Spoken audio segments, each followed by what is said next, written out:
Assalamualaikum warahmatullahi ta'ala wabarakatuh, and good day everyone. I am Nor-hafida Sarip together with my co-reporters na Shrima Tumaniman, Hannah Sarip, Asmin Abdullah, and Asnaya Natangkog is going to report the chapter 5 of the pre-Hispanic sources of the materials for the study of Philippine history by William Henry Scott, which is the contribution of Jose E. Marco to Philippine historiography.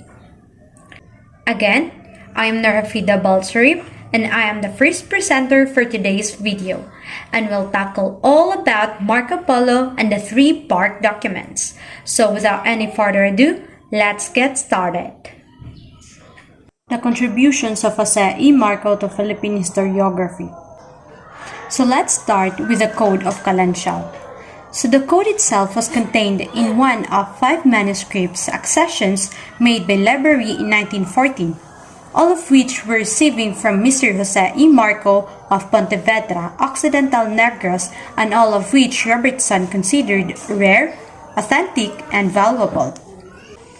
So it is rare since they contained such information as the date of the invention of coconut wine, and if they were authentic, they were very valuable indeed, for they are full of details of early Philippine culture.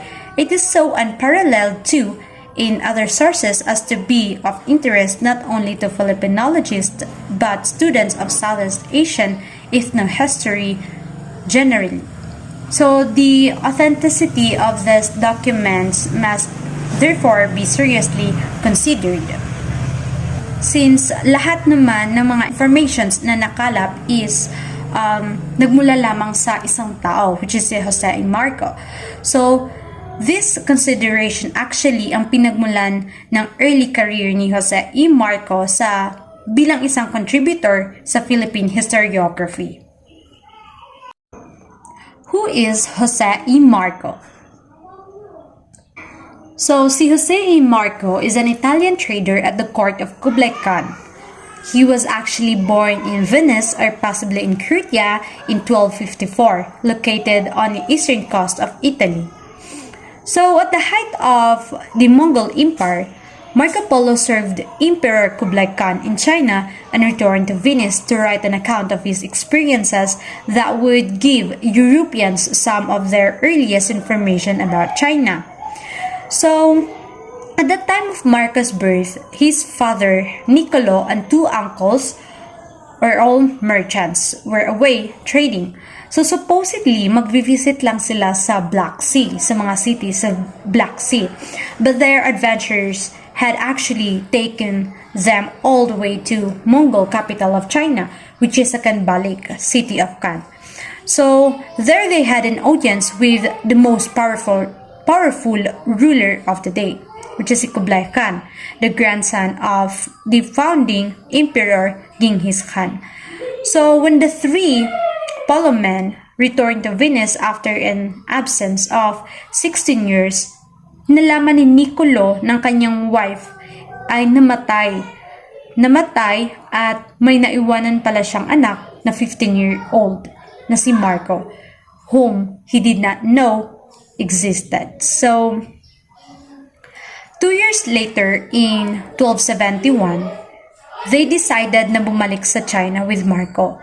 So, this time, si Nico Polo and his brother na si Maffeo ang naglakbay with Marco. So, this time, they aimed directly for the court of Kublai Khan to bring him documents from the Pope and holy oil from Jerusalem that he had requested. So, yun yung, di ba dati, nagmula na sila doon. So, parang isa na iyon sa request ni Kublai Khan. So, even with a gold passport from Kublai Khan, binigyan sila kasi ng gold passport nung kay Kublai Khan pa sila. So, umabot pa rin sila ng 3.5 years para makarating or para mag-travel to Kublai Khan. So, upon reaching the summer palace of Kublai Khan in 1275, Niccolo presented his son and offered him in service to the emperor. So, doon na nagsimula ang journey ni Marco Polo. So this talented young man, Marco, had learned several languages along the way, including Mongolian, though hindi naman siya Chinese, and had mastered the 4 written alphabet. After nung 16 years sa China, nag-decide na naman yung mga Polo or nag-ask sila ng permission kay Kublai Khan to return home to Venice. So apparently, they had proved so useful to the Khan that he did not want them to leave. So finally, nag-agree naman si Kublai Khan at para rin masamahan nila ang Mongolian princess to si Kogatin na magiging bride ni Persian Khan. Thus, they headed back west. As they arrived, hindi sila gaano na-recognize ng pamilyang iniwanan nila sa Venice. Yes, nakabalik nga sila sa Venice. So, nung dumating sila, parang hindi sila na-recognize ng kanilang mga relatives doon kasi maybe because they have adopted the way of dressing of the Mongolians. Soon, Venice was at war with its rival city-state, which is ang Genoa. So, on the west coast of Italy, is yung wealthy merchant Marco Polo is binigyan niya ng, or kumbaga, he financed his own war galing. So he was captured during a naval battle and ended up in prison in Genoa. Dahil sa kanyang ginawa, nakulong siya sa Genoa. So by chance, isa sa kanyang mga nakasama sa kulungan na si Resisalos na mula sa Pesa. So si Rosicello is meron na siyang experience in writing romantic novels. So as Polo entertained everyone with his tales of traveling to China, parang in-narrate niya po yung experience niya sa China to his mga kasamahan sa kulungan. So Rosicello wrote them down in a French dialect. So habang binabahagi niya ang kanyang istorya, ay sinusulat naman ito ni Rosicello in a French dialect. So this is how Polo's accounts, Europe's primary source of information about China until the 19th century, came into existence. So in 1299, Genoa and Venice declared peace. So Polo was released and returned to Venice to marry the Nota Bador. Nakalaya nga si Polo and bumalik sa Venice at napangasawa si Donna Tabador. So the couple had 3 daughters in quick succession. So he spent his remaining days as a businessman working from home. Namatay dayon si Marco Polo at almost 70 years of age on January 8, 1324 and was buried under the Church of San Lorenzo, though his tomb has now vanished. And also, Marco Polo is a contributor to Philippine Historiography. So, bakit nga ba naging contributor si Marco Polo sa Philippine Historiography? So, let's find out. Reserva Histórica de la Isla de Negros. So, si Marco's first contribution to Philippine historiography was presumably his own 1912 Reseña Histórica de la Isla de Negros desde los tiempos más remotos hasta nuestros días, which appeared serially as a special supplement to the Renacimiento Filipino from Ano II. It is actually a slender work characterized by little scholarship, a lack of familiarity with early accounts of Philippine culture, and an often meaningless use of dates. Let us now proceed with the 3 bark documents. So in 1912, Jose E. Marcos sent the Philippine Library and Museum 3 one-sheet documents written in Old Philippine script in what was presumably cuttlefish ink. So they were subsequently lost in the destruction of the library during nung Battle of Manila noong February 1945. Pero may mga excellent photographic copies ang na-preserve sa Duke University's Robertson Collection of Filipiniana, Section 3, item number 35.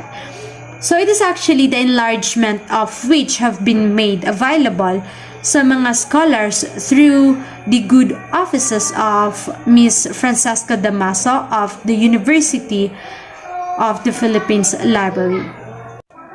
So, according to Marco himself in an interview with Leather Parker in November of 1912, the bark documents were found wrapped in wax in the carved wooden horns of six-legged bull-shaped idol in a cave called Camisana near La Castellana, Occidental Negros.